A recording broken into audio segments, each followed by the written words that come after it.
There's little denying that making any TV show is hard work. And just because a show is both critically acclaimed and hugely successful with audiences, that doesn't mean the performers had a great time making it. So with that in mind, I'm Ellie for What Culture, and these are 10 actors who hated making TV shows. Number 10, Bradley Cooper, Alias. Bradley Cooper first made a name for himself as Will Tippin in the hit series Alias. But he became disillusioned with the job and Hollywood as a whole when his screen time became markedly reduced throughout the first season. In an interview with GQ, Cooper revealed that he ended up only being on set for 3 days a week, which combined with his substance abuse issues and a further role reduction in season 2, prompted thoughts of suicide. Against the advice of friends and family, Cooper asked showrunner J.J. Abrams to release him from the show, and Abrams complied. Cooper had no other projects lined up and even considered quitting acting altogether, though eventually booked a memorable supporting role in Wedding Crashers,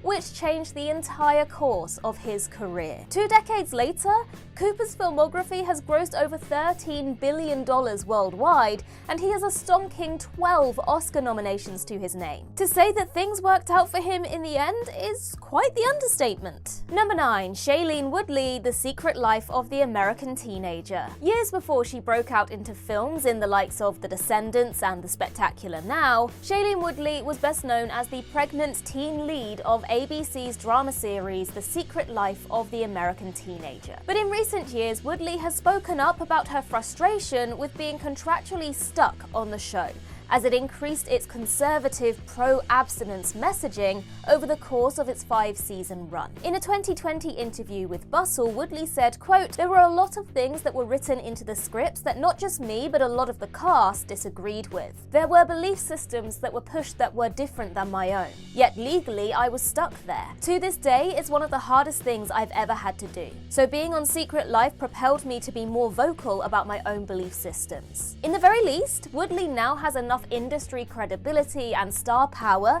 that she will never again be forced into accepting material that she morally disagrees with. Number 8, Juliette Lewis, Yellowjackets. It wasn't exactly a shock when the second season of thriller series Yellowjackets concluded with the death of Juliette Lewis's character Natalie, given that Lewis seemed to suggest in interviews that she wasn't having a great time working on the show at all. In a November 2021 Q&A conducted the same month the show premiered, Lewis was visibly agitated and said that playing troubled addict Natalie was depressing and not what she expected. When the Q&A ended, she hastily exited the stage before the rest of the cast. This led many fans to assume that Nat's days on the show were basically already numbered, per Lewis's apparent disinterest in continuing. And so it was little surprise when season 2's finale saw Nat get fatally stuck with a needle containing phenobarbital by Misty. Lewis hasn't spoken much about Yellowjackets since her departure, though she does seem keen to just move on with other projects. Number 7, Mandy Patinkin, Criminal Minds. Police procedural series Criminal Minds was originally led by the terrific Mandy Patinkin in the role of FBI profiler Jason Gideon. But despite receiving wide acclaim for his performance, Patinkin quit the show at the end of its second season. Patinkin no-showed a table read for season 3, ultimately deciding to leave due to creative differences, though agreed to film an additional scene which wrote his character out. As for why Patinkin left, well, years later he revealed that the violent nature of the show troubled him deeply, something he didn't appreciate the gravity of when he signed on to star. Patinkin even called it, quote, destructive to his soul and personality, and said that joining the show was his biggest public mistake. Patinkin assumed that quitting a hit show suddenly would have prevented him from getting juicy TV roles ever again, but a few years later he won the career-reviving part of Saul Berenson on espionage series Homeland, which ultimately netted him 4 Emmy nominations for Outstanding Supporting Actor. Number 6, Evangeline Lilly, Lost. Even though Lost was the hit show that made Evangeline Lilly an overnight star, the actress has gone on record to note her dissatisfaction with working on the series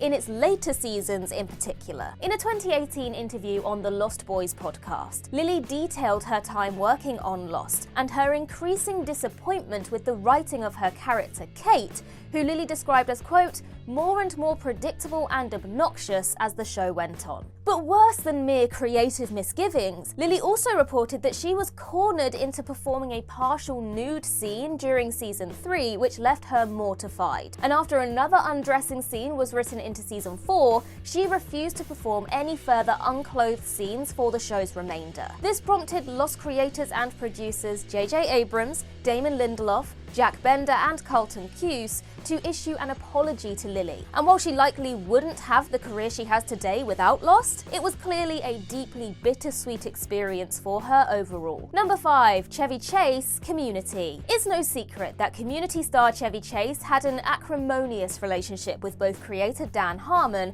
and basically the entire cast. But Chase also made it clear to Harmon that he thought the show wasn't up to much either. In 2012, Harmon released a profane voicemail left to him by an irate Chase, who, while respecting Harmon as a creator, was evidently frustrated that much of his work on set was cut out during editing. Chase said of Community to Harmon, quote, "I don't want it. It's just a mediocre effing sitcom. I want people to laugh and this isn't funny. And it ain't funny to me because I'm 67 years old and I've been making people laugh a long time.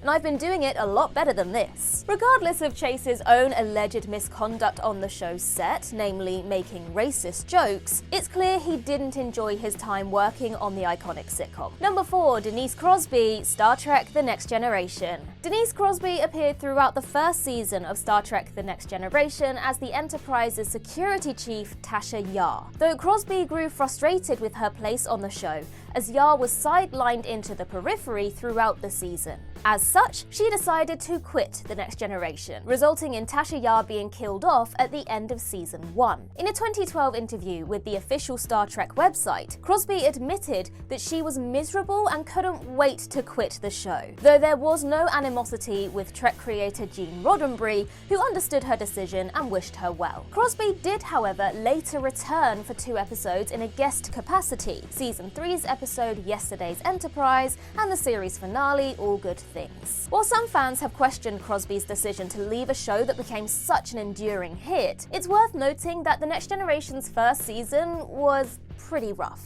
And being the granddaughter of Bing Crosby, quitting presumably didn't pose too much of a financial risk to her. While we're on the topic of Star Trek though, if that is something that you're interested in, then be sure to check out our sister channel Trek Culture for more exclusive Star Trek content. Number 3. James Cromwell, 24. The great James Cromwell appeared in the 6th season of espionage series 24 as Philip Bauer, the father of protagonist Jack Bauer, who, in a shocking twist, turns out to be the season's overarching villain. A few years after the season aired, Cromwell held nothing back in voicing his displeasure working on the show, criticizing the producers for failing to give his character more nuanced development. He said, quote, "I had never seen the show before, and I took it because my agent said it was important to do, that it would be a good thing. They paid me a lot of money to do it. And then I've taken my son captive and I'm torturing him. Then I was going to take my grandson captive and threaten him. So I went to the producers and I said, look, are there any redeeming qualities to this character? They looked at me as though I was nuts. I was asking something bizarre. Well, considering that season 6 is by far 24's most polarizing season, and Cromwell wasn't given much more than a thin sketch of a character to work with, it's tough to argue with him here. Tellingly, even Kiefer Sutherland's own father, Donald, turned down the opportunity to play the part opposite his real-life son, deeming Philip too evil for his tastes. Number 2. Colin Farrell, the Penguin. Colin Farrell has rightly been earning rave reviews for his performance as Oswald Cobb in HBO's The Penguin, a spin-off series from Matt Reeves' superhero epic The Batman. As in that film, playing the iconic supervillain saw Farrell undergo an extensive physical transformation via makeup and prosthetics, requiring him to be in the makeup chair for a grueling 3 hours per shooting day. And while Farrell has only spoken highly of the show itself, he couldn't mask how irritable the entire process made him, saying that when he wrapped the show, he said to himself, quote,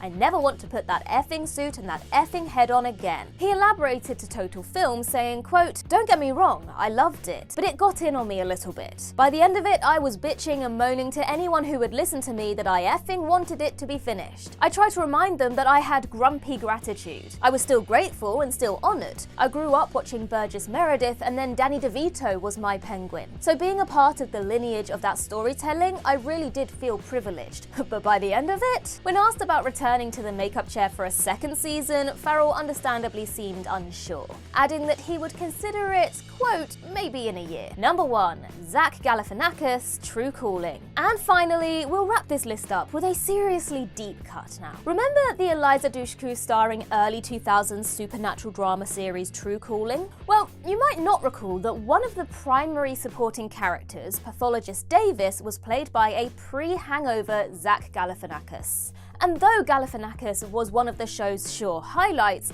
he minced no words whatsoever when discussing the series in a 2011 Rolling Stone interview years after he'd made the leap to big screen stardom. The actor revealed that he hated the show and attempted to get himself fired by insulting star Dushku, even telling her she was, quote, "eating her way to cancellation." And if that wasn't enough, Galifianakis claimed that he'd also throw scripts in the trash after table reads in front of the writers themselves, no less. Ultimately, True Calling only lasted 2 seasons, so Galifianakis didn't have to wait too long to be set free from it.